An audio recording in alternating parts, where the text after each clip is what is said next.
Hi everyone, this video is to help you and your child get familiar with using Seesaw as we begin the year with distance learning. In this video, I'm going to walk you through how Seesaw is going to be used in early childhood and get you familiar with some of the tools that your child is going to be using with Seesaw this year. In order to get started with Seesaw, your child will open the Seesaw app and tap I'm a student. This step may have already been completed by their homeroom teacher. If you tap I'm a student, you'll then scan the QR code that came home in the take-home materials at Meet the Teacher. Once you scan the QR code, you're automatically inside the student journal. You'll see their name in the top left corner as well as their name right here. So let's get started by looking at this icon, activities. You'll notice that there is a notification for the number 3. So let's see what that is. When you tap on the activities, you'll see that this teacher, me, has assigned 3 activities to the test student. So let's look at how activities work. This one is a My Family activity. So here are the directions, as well as students can listen to directions if their teachers leave them that way as well. When they tap Add Response, they can still get to the directions right up here by tapping View Instructions. And when they're finished, they can click the X and it goes away. So for this activity, they are going to take a picture or draw a picture of their family. So I'm going to go over here to the camera and take a picture. I'm going to tap Photo, and then I'm going to take a picture of my family. There we go. And you'll notice that the picture is now put inside the activity. The next part of the activity was to label. So I'm going to go to the text tool right here, the T, and I can write Dad, tap away, and I can drag and put it where I want it. Tap the text tool, Mom, drag it where I want it, and so on. Next, we really love when our early childhood students use the microphone to express what they're learning. So you can tap this microphone and record. And then once you do that, you will tap the green check right here, and it will go inside their portfolio. So there it is. You'll notice now that the activity number, the notification, is a 2. Let's see what other activities there are here. So here is a math activity. Here are the directions. And to get started, you tap the green plus, Add Response. You'll notice that with this activity, we're supposed to count the number of base 10 blocks and then write the number here. So there are lots of writing tools at the bottom of the screen. You can also use the text tool right over here on the left-hand side. So for this activity, that is 21. So I can grab a pen down there.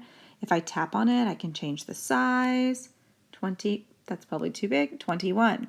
If that's too big and I want to redo it, I can tap the eraser. There we go. And erase. Tap my marker again, make my size smaller, 21. And again, I can also come over here and use text if I prefer and type 21. Drag it where it belongs, right there. If for some reason I can't finish the activity, there's also this draft, and if I tap that, it saves my work where I left off, and I can come back and click Edit and finish it later. But you'll notice now my activities are down to 1, so there's one more activity here, except for the draft. It stays there until I'm finished. So we worked on 2 activities, and now we're going to go to our 3rd activity. On this activity, you'll notice that it has directions to watch the videos here, so students can have the opportunity to tap the example and watch these videos. But we're going to go back to the activity itself. So again, I'm going to press Add Response. And this one looks a little bit different because you'll notice here that we have 3 pages. So on this activity, they are going to find rhyming words. So I'm going to press the undo button.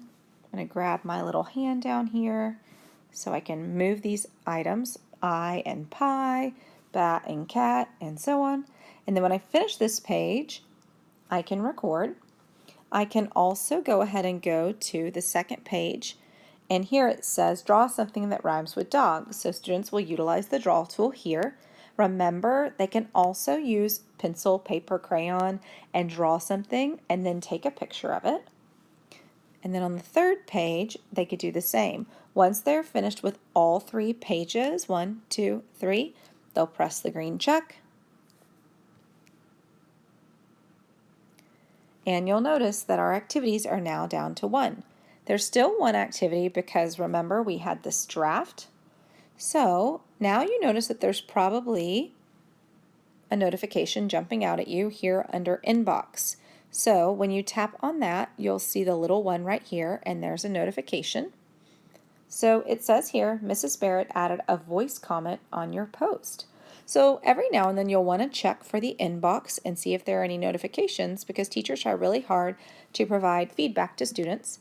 So when they have that notification, they can tap there, and here you'll see they can actually listen to feedback from their teacher. Wow, thank you so much. So you'll want to pay attention to the inbox as well, just so that way your child can hear comments and feedback from their teachers. The last thing I'm going to show you is probably the most simple. You'll notice this green button right here. This is where students can add to their journal when there is not an activity assigned. So maybe they're wanting to share something that's happening at home, or share a picture or a drawing or something like that. They can tap add, and you'll see this creative canvas. The most commonly used tool is the drawing tool, and that's the one we saw before because it has all of these different annotation tools as well as these tools on the left. Again, when they finish, they'll press check. It'll go in their folder and it'll be sent to their teacher who can then provide feedback. I hope after watching this video that you feel a little bit more familiar with Seesaw and some of the great tools that it offers. If you feel like you could use some additional Seesaw support, please feel free to email me at bbarrett@gscsdallas.org. As always, we are here to help support you along the way.